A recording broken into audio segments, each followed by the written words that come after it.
이민수의 경제 토크 김지훈의 훈훈한 주식 김지훈 대표님과 음식료 투자 아이디어를 점검하겠습니다. 화장품에 이어서 음식료들도 그죠? 대단해요. 불닭볶음면 하나 먹을 때마다 농심 주식 하나씩 아니죠. 삼양식품 주식 한 주씩 샀으면 그죠? 너무 좋은 아이디어인데요. 아니 지금 많이 올랐고 네네. 그동안 이제 먹을 때마다 샀으면 네. 수익률이 엄청 나지 않을까 그 얘기를 하는 거고. 불닭볶음면 하나 터졌으니까 불닭볶음면은 끝날까요? 다른 제2의 K푸드가 나오겠죠. 제2의 그러니까. 불닭볶음면, 제3의 음식료가 불닭볶음면. 이렇게 잘 나가는 이유는 뭐예요? 네. 첫 번째는 네. 그 수출 지역의 다변화가 크고요. 수출 지역으로 이제 막 소위 말하는 미용 의료기기 화장품은 과거에 오래전부터 뭐 동남아시아에서 또는 일본에서 중국에서 다져서 북미 유럽을 가는 거고, 지금 음식료 조금 다른 것 같아요. 북미 유럽을 직접적으로 먼저 가서 북미 유럽에서 잘 되니까 중동으로도 넘어가고 하는 것 같거든요. 그리고 음식료 같은 경우 대표적으로 그 삼양식품이나 농심의 그 가격이 싸지 않음에도 불구하고 고가 전략 쓰는데도 잘 팔리는 것 같아요. 아니 그 라면이 뭐 다른 거에 비하면 싸긴 하죠, 그죠? 라면 끓여 먹는다고 생각하면 같은 라면 가격대도 그렇죠, 비쌉니다. 그렇죠, 그러니까 그런 경쟁력이 있는 것 같고, 말씀 주신 대로 그 외식 물가가 너무 비싸지고 하니까 상대적으로 다른 거 비싸니까 이 라면이 엄청 주목을 받는 것 그리고 같아요. 한국 사람은 라면 잘 안 먹어요. 저만 해도 이제 라면 먹으면 누가 먹으라 그러면 그 1년에 한 번 먹는 거지. 왜냐면 이게 좀 탄수화물이고 그죠? 탄수화물 기피하잖아요. 네, 좀 네네. 드시는군요. 네, 저는 라면 엄청 좋아해서. 근데 이제 서양 사람이나 이런 사람 그죠? 네. 한류도 있고 그죠? 네네. 뭐 가성비 좋고, 네. 삼양식품이 뭐 먼저 급등했었고. 오늘 저희 월요일날 방송 찍고 있는데 와 농심도 13% 네, 이제 제가 농심 이렇게 올라가는 거 처음 그러니까요. 봅니다. 이제 확산되는 거예요, 그죠? 네, 계속 맞습니다. 확산되면서 네. 그러면 음식료 수익률 체크할게요. 제일 많이 오른 거는 역시 삼양식품인가요? 네, 삼양식품이 제일 많이 네. 올랐고요. 예. 생각보다 빙그레가 요새 95.5%, 오늘 20% 넘게 올라가고 있는데요. 이게 빙그레나 뭐 이 롯데헬푸드, 그다음에 요 밑에 우양 이런 회사들은 사실은 수출 관련된 비중이 그렇게 뭐 엄청 크지 않거든요. 근데 이제 롯데헬푸드는 난리가 났네요. 음식료들. 지금 인도를 지금 꽉 잡고 있고요. 우양은 지금 미국으로 지금 이거 한번 핫도그 히트 쳤는데 지금 냉동김밥이 또 제2의 핫도그로 엄청나게 지금 인기를 끌고 있습니다. 그래서 지금 사실은 글로벌 수출 지역 다변화가 잘 돼 있고, 삼양식품이 유독 많이 갔던 이유는 엔비디아 실적처럼 이익이 전년 대비 200%가 증가했어요. 이건 거의 뭐 그러니까 숫자가 그렇게 드라마틱하게 나온 겁니다. 지금 말씀하신 기업들은 뭐 AI 종목 같아요. 네. 수익률을 보면 맞습니다, 그죠? 맞습니다. 네. 평균 수익률이 뭐 코스피, 코스닥, 반도체 아까 제가 평균 수익률 내보니까 11%거든요. 음식료 평균 수익률 28.3%입니다. 이런 맛은 이제 트레이딩을 하는 거죠, 그죠? 그렇습니다. 네. 근데 말씀 주신 대로 좋은 거는 예를 들어 뭐 AI 같은 경우는 하이닉스 밸류체인만 갔다면, 양극재 2차 전지단에서는 양극재만 갔다면, 음식료는 보세요. 삼양식품 라면인데 잘 가고 있습니다. 롯데헬푸드 과자 쪽입니다. 그다음에 빙그레 아이스크림 쪽입니다. 잘 가고 있습니다. 근데 우양 핫도그랑 김밥입니다. 요새 대상 심상찮게 잘 가고 있거든요. 대상 김치 굉장히 품목별로 다변화되고 있습니다. 그렇게 생각하면 뭐 참치, 그죠? 네네. 뭐 커피, 뭐 갖다 붙일 게 많아요, 그죠? 네네. 참치의 동원 F&B까지도 지금 연평균 30% 수익률이 나오고 있습니다. 네. 그 다음에 이제 하나 좀 그래도 좋아 보이는 게 뭐냐면, 물론 체크를 하겠지만 음식료 같은 경우는 뭐 반도체나 뭐 과거의 2차 전지 뭐 이런 것처럼 밸류가 그렇게 막 엄청 높지 않을 것 같다 느낌이, 그죠? 내수주이고 그러죠. 그런 생각이 드는데 밸류 체크 한번 해볼까요? 네. 정확합니다. 항상 밸류의 디스카운트를 받았던 업종 중에 하나예요. 내수주. 근데 밸류에이션 확장이 일어나고 있죠. 전 글로벌로 수출하고 있으니까 확장성이 굉장히 크고요. 작년 기준 12배인데요. 올해 음식료 기업들이 평균적으로 영업이익이 30%씩 성장하는 바람에 이렇게 주가들이 보세요. 평균 28.3%가 올랐음에도 불구하고 내년 PER 10배가 안 됩니다. 코스피 전체 평균 PER 20배라고 말씀드렸는데 그거에 반토막도 안 나는 수준이고요. 아까 삼양식품 같은 경우가 영업이익이 분기별로 200%씩 증가하니까 내년 PER 16배거든요. 그러니까 삼양식품도 여전히 코스피 평균 PER 밑에 수준이고요. 농심이 14배, 오리온 같은 경우는 8배입니다. 오리온이 철저하게 지금 소외를 되고 있고요. 그리고 롯데헬푸드 가장 먼저 인도 시장 진출해서 인도에서 가장 성공했는데요. 지금 10배입니다. 내년 기준 PER 10배. 동원산업은 지금 5배, 4.3배네. 4배 뭐 이렇습니다. 예. 빙그레 뭐 8배고요. 네. 그리고 최근에 올라갔던 뭐 동원 F&B가 뭐 5배, 5.6배, 뭐 대상 7배. 그러니까 평균 9배 정도니까 굉장히 밸류에이션이 물론 음식료가 이렇게 밸류를 높게 주는 업장은 아니에요. 그렇습니다. 그러니까 뭐 엄청 싸죠. 근데 딱 음식료가 뭐 무슨 성장 산업으로 40배, 50배 가는 산업은 아니에요. 평균적으로 보면 그렇죠. 네. 그러나 다른 섹터에 비해서는 밸류가 싸다. 그럼 결국은 실적이 좋아진다는 얘기잖아요. 그렇죠. 실적이 좋아집니다. 네네. 실적 체크 한번 해볼게요. 네, 실적 보시면 요거 표 띄워주실 건데 삼양식품이 올해 작년에 역대 최대 실적 찍었는데 거기서 30% 정도 더 성장이 나오고요. 올해 영업이익 100%, 분기별로는 200%인데 연간으로 치면 일단 하반기 실적 아직 안 나왔는데 영업이익 한 102% 정도 성장할 것으로 예상되고요. 매출단에서는 내년에 15%, 영업이익 13%입니다. 그러니까 계속 그 역대 최대급 실적을 계속 이어가는 거고요. 그다음에 좀 여기 눈여겨 보셔야 될 게 롯데웰푸드가 올해 영업이익 30% 정도 증가할 것으로 보고요. 숫자 제일 좋은 거는 우양입니다. 우양. 왜냐하면 매출이나 이익 사이즈가 작으니까 그럴 수밖에 없는데요.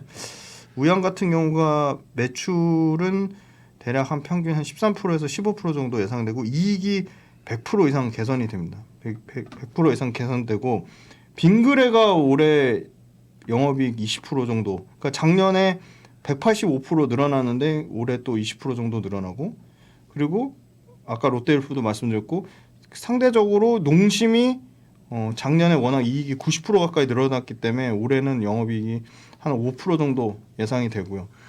내년에 가장 기대감 25년도에 숫자로 보니까 가장 기대감 큰 게 롯데칠성 쪽에서 가장 기대감이 크게 나오고 있고요. 그다음에 우양 그리고 삼양식품 뭐 전반적으로 그렇고요.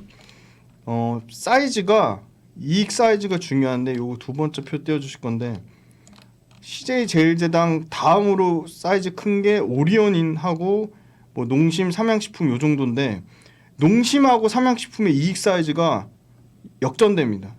올해부터. 그러니까 농심이 2,200억 영업이익인데 삼양식품 3,000억 가까이 나오고요. 내년에 3,400억. 농심하고 이제 1,000억 이상 격차가 벌어집니다. 그러니까 요 앞단에 2,000억 넘는 회사들이 딱 몇 개 안 추려지거든요. 근데 반면에 오뚜기 그냥 정체돼 있습니다. 그 주가가 안 오르는 거고요. 롯데헬푸드 1,700억대 영업이익에서 2,700억대 드라마틱하게 개선이 되고요. 아까 우양은 워낙 뭐 작년 영업이익이 13억이니까 뭐 13억에서 100억 물 엄청나게 영업이익 성장하는 거지만 결국은 1,000억대 이상 영업이익에서 30% 성장 나오는 게 아까 말씀드린 압도적인 삼양식품, 롯데웰푸드, 그다음에 이 대상 같은 경우도 보시면요 1,200억대 영업이익에서 내년에 이제 2,000억 나는 그림이니까 상당히 업종 내에서도 이익의 차별화가 좀 지속되고 있다. 그런데 그 이익이 늘어난 거를 PER로 반영해봤더니 평균 9배 정도 수준밖에 안 되더라. 그럼 수출이 지금 다변화되고 있고 삼양식품은 전체 매출에서 수출 비중이 차지하는 게 80%니까 어떻게 보면 여기서 수출이 80%에서 100% 다 차도 20% 성장이 남아 있는 거고 롯데웰푸드나 아까 말씀드린 그 대상이나 그 더 밑단의 우양이나 동원 F&B나 이런 회사들은 수출 비중이 50% 언더거든요. 40% 30%대거든요. 그럼 이런 회사들은 맥스 70% 80%까지 수출 성장 여력이 남아 있는 거죠. 네. 삼양식품이 불을 붙였고요, 그죠? 음식료 쪽에서는 그게 이제 확산되면서 여기저기 이제 밸류는 싸다 갈 수 있는 게 막 오르고 있는 겁니다. 물론 뭐 우양 같은 경우도 그 전에도 이제 미국의 햄버거, 소세지 기대감으로 오르긴 했지만 그러다 보니까 이제 못 오는 게 뭐 말씀하신 오리온, 그 다음에 사실 하이트질러 그죠? 네. 뭐 이런 네. 거는 되게 못 올랐어요. 네, 네. 근데 이쪽도 보니까 이제 움직이기 시작합니다. 그죠? 네, 워렌 네. 버핏이 한 유명한 말 가운데 하나가 태풍이 불면 칠면조도 바람에 날아간다. 이 말은 이제 뭐 그 업계에 바람이 불면 이제 맞습니다. 다 같이 간다는 네, 거죠. 그런 식으로 이제 음식료 분위기가 상당히 확산이 되고 있고요. 그죠? 네. 야. 그러면 삼양식품 지금 사도 될까요? 그 아까 반도체랑 2차 전지에서 아이디어를 얻으시면 좋을 것 같습니다. 삼양식품이 30% 이상 조정이 나오면 주도주의 역할을 끊긴 거니까 그러면 난 아주 보수적으로 잡을 거야. 그러면 20에서 25% 완전 모범 답안을 드렸습니다. 네. 그 정도 가격이 나오면 굉장히 매력적이지 않을까요? 그러나 30% 이상 빠져버리면 그건 추세에 그거는 있다니까. 저는 추세가 끝났다고 많이 빠진 보겠습니다. 네. 급락하다 많이 빠진다고 살 건 아니고 네. 적당한 조정이 있을 때는 그렇습니다. 여전히 가물하다. 네. 네. 그래요. 그건 삼양식품 워낙 뭐 대장주니까 여쭤본 거고 음식료 가운데서 그러면 김 대표님은 관심주는요? 아 이것도 하필 또 오늘 네. 이거 찍는 그 네. 촬영일날 급등이 나와서 거의 9% 이렇게 급등 나왔는데 그럼에도 불구하고 삼양식품보다는 덜 부담스럽다. 롯데웰푸드인데요. 지금 11% 오르고 네, 있는데 11% 뭐. 그죠? 네. 롯데웰푸드가 잘 아시겠지만 롯데제과하고 롯데푸드 합병하고 국내 식품으로는 굴지의 2위입니다. 2위. 뭐 압도적으로 CJ 제일제당 1등인 건 뭐 말할 것도 없고요. 근데 전 너무 잘한 게 인도에 가장 빠르게 진출했고요. 심지어 초코파이 하면 오리온인데 인도의 롯데 초코파이가 초대박을 터뜨렸습니다. 그러니까 초코파이 가동률이 1분기 기준으로 95%고요. 참 영원한 강자가 없고 네. 경쟁이 치열해요. 경쟁이 치열합니다. 네. 오리온이 중국의 네. 롯데파이 중국 그다음에 러시아 이런 네. 초코파이 팔면서 그죠. 잘 팔았죠. 정 지금도 이러면- 잘 팔고 있고. 네? 네. 그러면서 엄청나게 주가도 오르고 이제 한 히트를 쳤는데 결국은 또 지금은 이제 중국보다 인도가 뜨고 있잖아요. 그죠? 그쵸. 인도 네. 시장은 또 롯데가 파고 들어갔구나. 맞습니다. 네. 네. 여기를 오리온이 들어갔으면 오리온이 당연히 1등을 했겠죠. 원래 네. 드셔보셔서 아시잖아요. 오리온 초코파이가 롯데 초코파이보다 객관적으로 훨씬 맛있습니다. 그렇죠. 네, 네. 네, 그게 비교가 뭐 안 물론 됩니다. 선입관인지 모르겠지만 네, 그죠. 그렇죠. 네. 선입견일 수도 네, 있습니다. 네, 워낙 네. 선점 효과를 네, 누렸기 네, 때문에. 네. 근데 이 롯데 웰푸드가 잘한 것 같아요. 그 오리온이 뭐 여러 가지 뭐 수익성도 따지고 이렇게 미적미적 되는 사이에 아주 빠르게 진출해서 지금 초코파이만 라인을 지금 세 번째가 추가적으로 가동을 하고 있고요. 가동률이 95%가 나옵니다. 그리고 인도의 하브모어라고 인도의 뭐 탑3 뭐 탑2 이렇게급으로 센 그 아이스크림 브랜드를 합병했습니다. 있었어요? 네. 그래서 롯데 인디아라고 하면서 이 푸네라는 도시의 푸네 공장을 6월 달에 또 이것도 신규입니다. 증설한 겁니다. 사실 롯데도 중국에 들어갔어요. 근데 중국에서 어려움이 많았잖아요. 그죠? 사드 때문에 뭐 또 기받지요. 뭐 결국은 손해 보고 나왔거든요. 네. 손해 근데 보고 이제 나왔죠. 잘 아시는 분은 아시겠지만 베트남에 가면 롯데가 굉장히 그죠. 호텔도 짓고 굉장히 엄청나게 많아요. 롯데가 엄청났습니다. 네. 신흥시장을 롯데가 인도도 그렇고 많이 개척을 했네요. 그죠? 그렇습니다. 네. 그래서 인도에서 아이스크림 과자를 다 꽉 잡았는데요. 아까 말씀드린 하브모어라는 회사를 인수하면서 지금 인도 시장에서 그 월드콘 아시죠? 네. 네. 월드콘이 한번 대박이 터졌고요. 네. 지금 이제 올해 하반기부터 그렇죠. 올해 하반기에 그게 나옵니다. 돼지바. 돼지바가 이제 인도 시장에서 팔리고요. 옛날에 다 롯데 삼강 그쪽인 네. 모양이구나. 네, 맞습니다. 그리고 내년에 뭐가 나오냐면 빼빼로가 드디어 이제 신규 브랜드로 인도에서 나옵니다. 그런데 잘한 게 뭐냐면 이 아이스크림 브랜드가요. 빙과류가 700개가 넘었대요. 그러니까 자체 그 롯데 푸드, 롯데 제가 할 때 브랜드가 700개였는데 그걸 300개로 완전히 슬림화를 했구나. 슬림화를 했습니다. 엄청나게 고강도 구조 조정을 해서 국내 빙과 사업부를 아주 초슬림화를 해서 국내 빙과 사업부를 가장 경쟁력 있는 사업부로 만들어가지고 그걸 그대로 인도 가가지고 확장을 한 겁니다. 그래서 국내에서는 아직 스타트 끊지도 않은 게 지금 이 빙과 쪽에 제로 시리즈거든요. 제로 빙과 신제품이 올해 4월 달부터 계속 쏟아지거든요.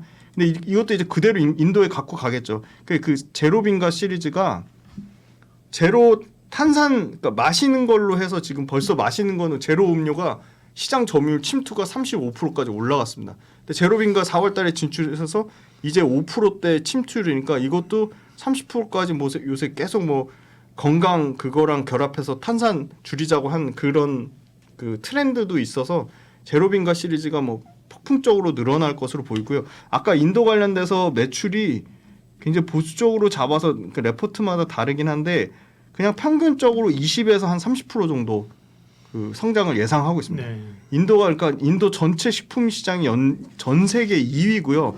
3년 안에 1위로 올라갈 거로 봅니다. 근데 과거에 5년 동안은 연평균 9%였다면 지금 연평균 20% 성장하는 시장입니다. 인도가 인구가 세계 제일 많잖아요. 네, 지금 이미 14억 5천으로 지금 네, 1등 됐고요. 네. 되게 신기한 게 겨울에도 최고 기온이 25도에 육박한답니다. 아이스크림 계속 그러니까 아이스크림이 연간으로 미친 듯이 잘 팔릴 수밖에 네네. 없는 최고의 환경입니다. 그리고 이 인도 같은 경우 이제 스타트 막 이제 끄는 거고요. 그래서 아이스크림 같은 경우 지금 8월달에 기존 설비를 올해 8월입니다. 2배 이상 증설하고요. 초코파이도 너무 잘 팔리니까 1.5배입니다. 근데 이 롯데헬프도 공부하면 너무 재밌는 게 원래 인도가 매출 1등이 아니고요. 해외 중에 어디가 매출 1등인지 아세요? 해외 중 동남아. 전체. 카자흐스탄이 1등입니다. 아 그래요? 카자흐스탄 연평균 매출이 3,200억, 3,300억 나는 회사인데 카자흐가 네. 그냥 거기는 계속 그냥 꾸준히 3천억 정도 매출 나는 회사입니다. 근데 카자흐스탄이 드디어 내년쯤에는 인도가 좀 제치지 않을까. 그래서 카자흐스탄이랑 인도 합산만 그냥 6, 7천억이 그냥 매출이 꽂히는 구조고요. 그리고 아까 빼빼로 말고 얘네 계속 깎아먹었던 게 뭐가 있었냐면 카카오 가격이 카카오 열매 가격이 급등해서 카카오가 그 선물 지수가 100% 넘게 올랐거든요. 네이버 카카오 말고. 아 네이버 카카오 말고요. 너무 아재 유머를 하시면 네, 그 카카오 열매 그 초콜릿에 들어가는 카카오입니다. 그게 100% 올라가가지고 야 이거를 사실은 정부에서 카카오에 할당 관세를 매기고요. 카카오 그 초콜릿 만든 거에 부가가치세를 1년 이상 유예해서 면제를 해줬습니다. 그러니까 정부에서 그 카카오 가격 급등했는데 그러면 너네 제품가 너무 올리지 마 해서 그걸 보전을 해준 거죠. 세금으로 보전을 해준 거죠. 그런데 아니나 다를까 계속 버티다가 가나 초콜릿을 필두로 6월 달에 대폭 17개 가격을 12% 이상을 다 인상을 해버렸습니다. 그 정부 지원책은 살아있는데 그러면 얘네 입장에서는 마진이 드라마틱하게 세제 혜택 받을 거 최대한 내년까지 받으면서 6월 달부터 가격 올린 거에 아마 하반기에 100% 다 반영이 될 겁니다. 그래서 그 부분도 있고 카자흐스탄은 독일, 러시아, 중국 쪽으로 수출하는 그 딱 중간 생산 거점인데요. 요새 독립국가 연합 CIS 쪽으로 엄청나게 가격을 올리고 있답니다. 제품 판매 단가를. 그래서 인도는 연간 이제 1,240억에서 3,000억까지 캐파 늘면 인도 매출은 최대 맥스 6,000억에서 7,000억 나는 구조고 카자흐스탄은 꾸준히 3,000억에서 한 뭐 5,000억 정도 사이 나는 구조고 그 밑단에가 이제 러시아하고 요 회사가 재미난 게 벨기에에서 유럽에서 유일하게 벨기에에서 한 매출이 한 800억에서 한 1,000억 정도까지 꾸준히 그 매출 캐파가 찍히는 구조고요. 지금 삼양식품이 할랄 인증받아서 중동 진출하려고 하는데 똑같습니다. 롯데헬푸드도 이미 지금 자체적인 브랜드의 상당수가 할랄 인증받아서 할랄 시장 음식 규모가 2,600조랍니다. 근데 여기 지금 삼양식품 가장 먼저 스타트 끊었고 CJ제일제당 롯데웰푸드도 해외 공장 짓고 제품 라인업 할랄 인증받아서 이 아랍계를 싹 지금 하려고 하고 있고요. 전체 지금 매출 사이즈는 아까 말씀드렸듯이 롯데웰푸드가 이익은 그러니까 매출은 4조 뭐 1,000억, 4조 2천억, 4조 5천억 뭐 요 정도 사이즈고요. 이익이 작년에 1,700억 돼서 올해 2,400억, 내년에 2,700억 정도 늘어나는 그림인데 PER은 주가 롯데헬푸드도 45%나 올랐거든요. 근데 PER 10배 수준이니까 삼양식품이나 뭐 사실은 뭐 CJ제일제당 농심보다는 부담이 없는 수준입니다. 그러면 근데 이제 주가가 급등을 지금 하고 있는 상황이어서 TP가 얼마나 나와 있습니까? 롯데헬푸드 최근 TP 보시면 하나증권하고 대신증권에서 계속 좀 올리는 추세입니다. 그래서 TP가 지금 22만 원까지 나와 있습니다. 목표가가. 네, 지금은 오늘도 10% 넘게 올라서 17만 8천 원. 네, 17만 8천 원입니다. 네. 근데 아까 우리가 가는 분이 계속 간다. 네. 가 아니고 가는 놈이 계속 간다. 네네. 그죠? 네네. 그러니까 이제 여기서도 음식료 중에서도 그냥 너무 못 가는 것보다 사실 가는 애가 네. 30% 기준 잡으시고 그 네, 안쪽으로 조금 조정이 나오면 네네. 가는 놈을 소위 말하는 눌림목 구간에서 잡으면 네. 그래도 좀 수익을 내실 수 있지 않을까. 최근 주도주는 다 그렇죠. 뭐 다 그렇습니다. HD 현대 뭐 네. 그렇죠. 뭐 LS 그룹 그래도 그죠. 네. 그것도 그렇고 뭐 하이닉스도 마찬가지고 상해양식품 그죠. 이런 가는 기업들은 그죠. 야, 이 주식을 여기서 어떻게 사? 근데 사실은 조정 살 때마다 샀으면 계속 올라가요, 그죠? 맞습니다. 네, 장이 그런 상황이라. 네. 그래서 시가총액으로 보는 것도 중요하지만 매출과 이익의 성장폭으로 보시면 좋을 것 같습니다. 네, 음식료 관심 종목은 롯데 웰푸드고요. 네, 롯데 웰푸드만 있는 건 아닙니다, 그죠? 맞습니다. 네. 음식료에 대해서 전체적으로 수급이 들어오면서 상승하고 있어서 추가적인 스터디도 대상과 우양을 좀 공부해 보시면 대상과 우양. 네. 네. 김지훈의 훈훈한 주식 발음이 안 되네요. 훈훈한 주식 김지훈 대표님 함께했습니다. 고맙습니다. 감사합니다.